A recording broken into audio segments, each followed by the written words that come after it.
Hello, good morning दोस्तों, जय हिंद, नमस्कार। आप लोगों का हार्दिक स्वागत एवं अभिनंदन वंदन करता हूँ आपके अपने YouTube channel double A academy. चलिए मेरे दोस्त, तो आज हम लोग हिंदी की कक्षा का अध्ययन करेंगे और हिंदी की कक्षा में हमने व्यंजन का वर्गीकरण किया था और व्यंजन का वर्गीकरण करके हमने पढ़ा दिया था और फिर से आगे बढ़ेंगे, अपनी क्लास को आगे बढ़ाएंगे। और आज हम लोग पढ़ने वाले हैं व्यंजन का अगला पार्ट, और वह किसके किसके आधार पर पढ़ेंगे तो वह आगे आप लोगों के सामने प्रस्तुत करने जा रहा हूं। लेकिन ध्यान से इस वीडियो को पूरी देखिएगा, ठीक है।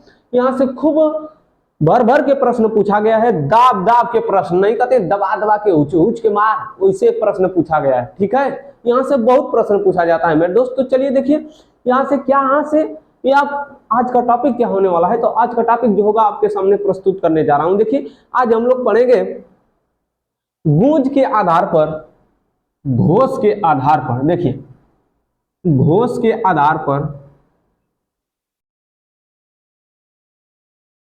घोष या गूंज, घोष या गूंज के आधार पर, घोष या गूंज के आधार पर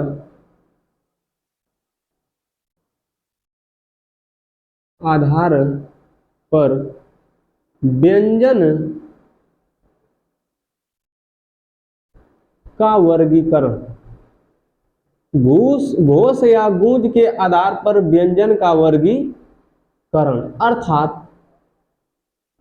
घोष या गूंज के आधार पर व्यंजन को कितने भाग में बांटा गया है, ठीक है। इसको देखते हैं, घोष या गूंज के आधार पर व्यंजन को कितने भाग में बांटा गया है, इसको देखने का काम करते हैं, ठीक है। तो चलिए देखते हैं बारी बारी से, दिख रहा है ना पूरा, के आधार पर वर्गीकरण। देखिए घोष या गूंज के आधार पर व्यंजन का वर्गीकरण। चलिए देखिए आज का टॉपिक बना हमारा घोष या गूंज के आधार पर व्यंजन का वर्गीकरण। अर्थात हम लोग पिछली कक्षा में क्या पढ़े थे, व्यंजन का बंटवारा किए थे या बंटवारा किए थे। तो आज भी करेंगे व्यंजन का बंटवारा ही, लेकिन किसके आधार पर कर रहे हैं, तो घोष के आधार पर करें या गूंज के आधार पर, दोनों बात एक ही है। किसके आधार पर, घोष या गूंज के आधार पर, ठीक है। चलिए देख लीजिए, आइए देखिए मेरे दोस्त, तो इसमें देखते हैं कि घोष या गूंज के आधार पर व्यंजन को कितने भाग में बांटा गया है। तो घोष या गूंज के आधार पर व्यंजन को दो भाग में बांटा गया है। कितने भाग में, दो भाग में। आइए देखिए, पहला वाला आपको मिलेगा अघोष, घोष, दूसरा वाला मिलेगा सघोष। पहला वाला मिला अघोष, दूसरा वाला मिलेगा सघोष। अघोष व्यंजन और सघोष व्यंजन, ठीक है। गूंज के आधार पर कितने प्रकार या कितना प्रकार, दो। पहला वाला अघोष, दूसरा वाला सघोष, ठीक है। घोष का अर्थ होता है आवाज, घोष का अर्थ आवाज या नाद या गूंज, एक ही बात। तो जिन व्यंजन वर्णों के उच्चारण में, ठीक है, गूंज, नाद, आवाज के आधार पर व्यंजन को कितने भाग में बांटा गया, दो भाग में। पहला वाला अघोष, दूसरा वाला सघोष। जिन व्यंजन वर्णों के उच्चारण में ध्वनि या गूंज न हो, अ मतलब न हो, घोष मतलब गूंज। अघोष का तोड़ेंगे दो शब्द में, दो बार तोड़ेंगे दो भाग में। अ मतलब अधन घोष, तो अ मतलब न हो, घोष मतलब गूंज। तो जिन व्यंजन वर्णों के उच्चारण में ध्वनि ज्यादा नहीं गूंजती है या नहीं गूंजती है, उसे क्या कहते हैं, अघोष। और जिन व्यंजन वर्णों के उच्चारण में ध्वनि गूंजती है, क्या करती है, मुख में ध्वनि गूंजती है, उसे क्या कहते हैं, सघोष। क्या कहते हैं, सघोष। तो चलिए आइए देखिए, अघोष के अंतर्गत कितने व्यंजन वर्ण आते हैं और सघोष के अंतर्गत कितने व्यंजन आते हैं, इसको देखेंगे, तब आगे बढ़ने का हम लोग काम करेंगे, ठीक है।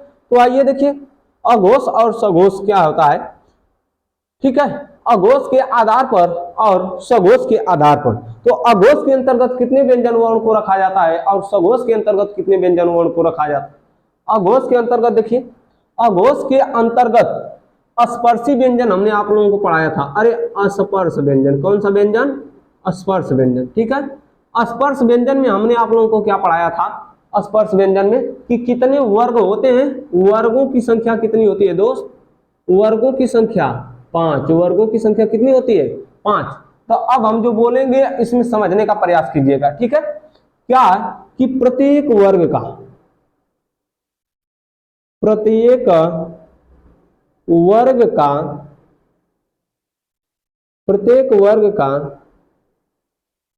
प्रथम और द्वितीय अक्षर, प्रत्येक वर्ण का प्रथम और द्वितीय अक्षर या वर्ण और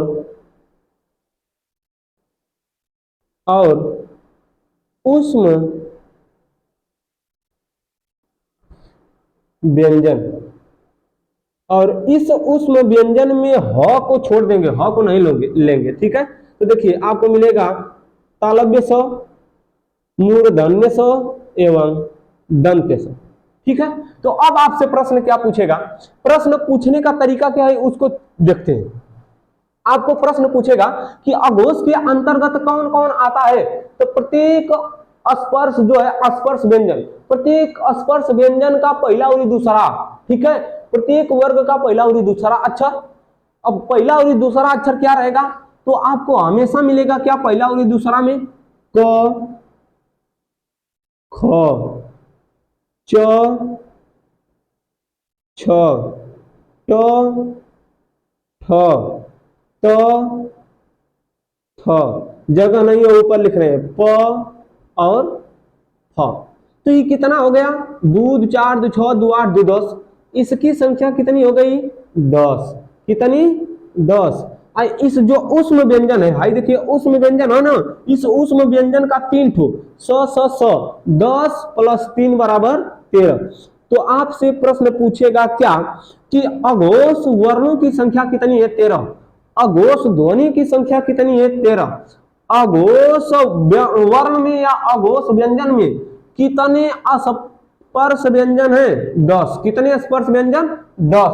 अघोष व्यंजन की संख्या 13, अघोष वर्ण की संख्या 13, अघोष ध्वनि की संख्या 13। कुछ भी प्रश्न पूछे 13 लगाइएगा। लेकिन आपसे पूछेगा कि अघोष व्यंजन में या अघोष वर्ण में कितने स्पर्श व्यंजन शामिल है? कितने?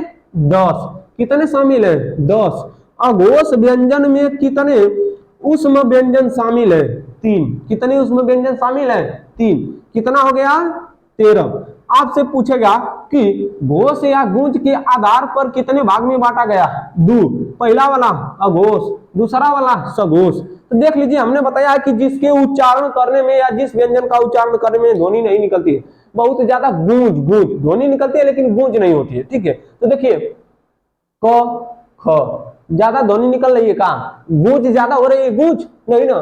क ख च छ ट ठ त थ प फ, उसमें ज्यादा ध्वनि निकल रही है का? अरे गूंज ज्यादा नहीं ना निकल रही है। देखिए अब इसको उच्चारण करिए, श स स। उष्म आ रही है, उष्मा आ रही है, रगड़ आ रही है, लेकिन उतना गूंज नहीं आ रहा है दोस्त। इस कारण इसको किसमें रखा गया है? इन 13 को किसमें रखा गया? 13 को। कौन सा 13? 13। तो देखिए इन 13 की संख्या हो गई 13 में क, ख, च, छ, ट, ठ, त, थ, प, फ, श, स। ठीक है, इनकी संख्या कितनी हो जाएगी दोस्तों? इनकी संख्या हो जाएगी 13। इनकी संख्या कितनी हो जाएगी? 13। तो अब आपको हमने बता दिया किस तरह से प्रश्न पूछेगा। प्रश्न पूछेगा कि अघोष व्यंजन की संख्या 13, अघोष ध्वनि की संख्या 13, अघोष वर्णों की संख्या 13, लेकिन अघोष व्यंजन में कितने ऊष्म व्यंजन शामिल हैं? 3। अघोष व्यंजन में कितने स्पर्श व्यंजन शामिल है? 10। कितने? 10। अब हाई जो 3 ठो है, हाई ये सब ऊष्म में शामिल है। किसमें? ऊष्म में। लेकिन हाई जो 10 ठो बच गए ये किसमें है? स्पर्श में शामिल है। कोई दिक्कत? तो चलिए आगे देखिए। उच्चारण करके भी हमने बता दिया, बहुत ज्यादा दूर नहीं निकली, इस कारण इसको किस में रखा गया है? अघोष में रखा गया। आइए सघोष के देखते हैं, इसको मिटाते हैं, जगह कम पड़ जाएगी इसके लिए, इस कारण इसको मिटाते हैं। ठीक है, चलिए सघोष को देखते हैं।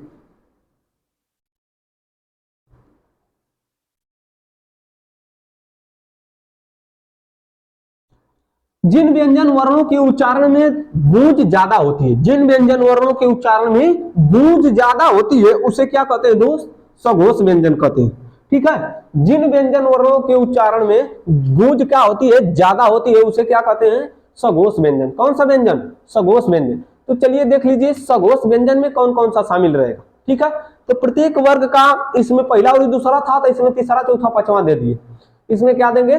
सघोष में तीसरा चौथा पांचवा। देखिए प्रत्येक वर्ग का, प्रत्येक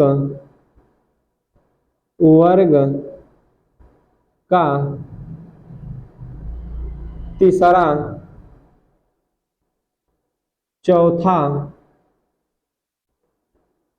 पांचवा अक्षर, पांचवा अक्षर। प्रत्येक वर्ग का पहला नहीं, दूसरा नहीं, चौथा, तीसरा, चौथा, पांचवा। तीसरा, चौथा और पांचवा अक्षर। चौथा सर 3, 4, 5। फिर इसके बाद क्या आ जाएगा? इसके बाद आ जाएगा अंतस्थ व्यंजन। इसके बाद क्या आएगा दोस्त? अंतस्थ व्यंजन। चलिए देखिए, प्रत्येक वर्ग का 3, 4, 5 प्लस अंतस्थ, प्लस क्या आएगा? अंतस्थ व्यंजन। इसके बाद क्या आएगा दोस्त? अंतस्थ व्यंजन। कौन सा व्यंजन? अंतस्थ व्यंजन। फिर इसके बाद क्या आएगा? तो फिर इसके बाद आपको शामिल करना है क्या? देखिए प्रत्येक वर्ग का तीसरा, चौथा, पांचवा अक्षर अंतस्थ व्यंजन, इसी को कह सकते हैं व्यंजन, इसी को कह सकते हैं वर्ण, इसी को क्या कह सकते हैं? व्यंजन और वर्ण, इसी को कहेंगे अंतस्थ व्यंजन। फिर इसके बाद हमको क्या शामिल करना है? सभी स्वर। सभी स्वर। सभी स्वर में कितने स्वर हमने बताया था? 10। सभी स्वर। आइए देखिए सभी स्वर। फिर इसके बाद शामिल करिएगा अनुस्वार। फिर इसके बाद क्या शामिल करना है? अनुस्वार। अरे नहीं, अयोगवाह, सॉरी, अयोगवाह। इसके बाद क्या शामिल करना है? अयोगवाह को शामिल करना है। और यह जो अयोगवाह है इसमें दोनों को शामिल करेंगे, लेकिन फिर इसके बाद क्या शामिल करना है इसमें? तो ऊष्म व्यंजन। ऊष्म व्यंजन की संख्या कितनी थी? 4। और 4 में से 3 को हम दे दिए सघोष को कि अघोष को? अघोष को। 3 को दे दिए किसको? अघोष। बचा क्या? ह ना। तो इसमें लिख लीजिए ऊष्म, यहाँ पर अंतस्थ दे दिए और ऊष्म व्यंजन देंगे इसमें। ठीक है, ऊष्म का ह, ऐसे लिख सकते हैं, ऊष्म का ह व्यंजन, ऊष्म का ह। तो चलिए देखिए हमने क्या दिया है? प्रत्येक वर्ग का 3, 4, 5, तीसरा, चौथा, पांचवा अक्षर। प्रत्येक वर्ग का चौथा अक्षर दोस्त? तीसरा, चौथा, पांचवा। तो प्रत्येक वर्ग का जो तीसरा, चौथा, पांचवा अक्षर रहेगा, प्रत्येक वर्ग का तीसरा, चौथा, पांचवा अक्षर जो रहेगा, क्या रहेगा? तीसरा, चौथा, पांचवा। तो 3, 5, 15 को भैया वर्ग है। वर्ग कितना है दोस्त? वर्ग कितना है? 5। वर्ग बराबर 5। आप 5 5 गो, पांचों में 3 3 यानी कि शामिल करेंगे तो 5 से आई 15। प्रत्येक वर्ग का तीसरा, चौथा, पांचवा, तो कितना अक्षर? 15 अक्षर। अंतस्थ की संख्या 4। 15 और 4 19। 15 4 दोस्त 19। सभी स्वर कितना हो जाएंगे? 10। सभी स्वर 10। अयोगवाह की संख्या 2। ऊष्म ह जोड़ लीजिए 15 25, 25 4 29, 29 2 31, 31 1 32। अब देखिए इसमें आपको कुछ लोचा दिखाई देगा। इसमें लोचा क्या दिखाना है? फिर इसके बाद क्या बन जाएगा? आगे देखिए कितना आपके पास शामिल हो गया? आपके पास शामिल हो जाएगा 3 5 15, 15 4 19, 15 4 19, 19 10 29, 29 2 31, 31 31 1 32। कितना हो जाएगा? 32 हो गया। चलिए आगे देखिए जल्दी से, आइए देखते हैं। हो गया दोस्त? हमने बताया कि प्रत्येक वर्ग का तीसरा चौथा पांचवा, फिर इसके बताया कि अंतस्थ व्यंजन, फिर इसके बाद सभी स्वर, फिर इसके बाद अयोगवा तथा उष्म का ह हो गया आपके पास उपस्थित है ना। लेकिन अब देखिए हम आपको बताते हैं कि सघोष व्यंजन वर्णों की संख्या पूछेगा तो आपको बताइएगा 31। कितना बताना है? 31। किसको छोड़ना है? ह को। किसको छोड़ना है? ह को छोड़ना है। क्यों छोड़ना है तो हम बता रहे हैं। कभी कभी अपवाद स्वरूप इसको रख लिया जाता है लेकिन इसको गिना नहीं जाता है। ठीक है, हमने आपको पूरा बताया है टोटली, लेकिन आपसे संख्या पूछेगा कि सघोष व्यंजन की संख्या कितनी है या सघोष वर्णों की संख्या कितनी है, 31 बताइएगा। ह को नहीं गिनना है, ह को नहीं गिनना है रियर केस में। ठीक है, अब देखिए बहुत बड़ा जब एग्जाम देंगे, लिखित परीक्षा में आपको जब देना होगा तब इसको शामिल किया जाता है। इसको किसने शामिल किया है, किस आधार पर शामिल किया है, तब इसको गिना जाता है, वैसे नहीं गिना जाता है। आपको सघोष की संख्या कितनी बताना है? 31। प्रश्न पूछेगा कि सघोष में कौन कौन से वर्ण शामिल होते हैं, तो प्रत्येक वर्ग का तीसरा चौथा पांचवा सही कर दीजिएगा। फिर पूछेगा कि अंतस्थ व्यंजन, अंतस्थ व्यंजन में य व रल, देखिए य व र ल, य व रल सभी स्वर अ आ इ उ ऊ ए ऐ ओ औ अं। अंग को नहीं लेना है, अ को भी नहीं लेना है, इसको कहां रखना है? अयोगवा में। ठीक है, फिर इसके बाद अयोगवा की संख्या कितनी? 2। अंग और अंग और हो गया। आगे चलिए देखिए अयोगवा की संख्या अंग और तो आपको देखिए 15 अठो यहां मिला। क्या क्या इसके अंतर्गत आएगा तो इसको देखते हैं। इसके अंतर्गत क्या आएगा? प्रत्येक वर्ग का तीसरा क ख ग ग ङ, फिर च छ ज ज य, फिर ट ठ ड ढ ड़, त थ द द न, प फ ब ब म, ब ब म। आपके सामने प्रस्तुत है दोस्तों क्या? 3 3 6 9 12 15, 15 गो यहाँ, 15 4 19, 19 दो 19 दो 21, हाई गो रहेगा 10। अ आ ई ई उ ओ, ठीक है, दूध 4 2 6, ठीक है, ए आई ओ आओ, हो गया आपके सामने प्रस्तुत है। आगे देखिए, लेकिन यहां पर री को रखेंगे, क्यों रखेंगे तो उसको देखिए। री को रखेंगे, री की निशानी होती है ना, लेकिन क्या अ की निशानी होती है? नहीं ना होती है। इस कारण इसको क्या करेंगे? हटा देंगे, इसको शामिल करेंगे। हो गया आपके सामने प्रस्तुत। तो आपके सामने पूरा होगा। अब आशा करता हूं कि यह आप लोगों को समझ में आया होगा। दोस्त जल्दी से स्क्रीनशॉट बनाइए, देखते हैं आगे बढ़ते हैं। ठीक है, आगे देखिएगा।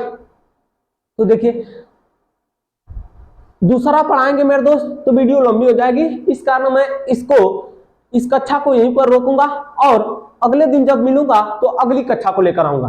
तो जल्दी से इसका स्क्रीनशॉट बना लीजिए या कुछ भी करिए। मिलेंगे अगले दिन, जाने की आज्ञा दीजिए। जय हिंद दोस्तों, नमस्कार।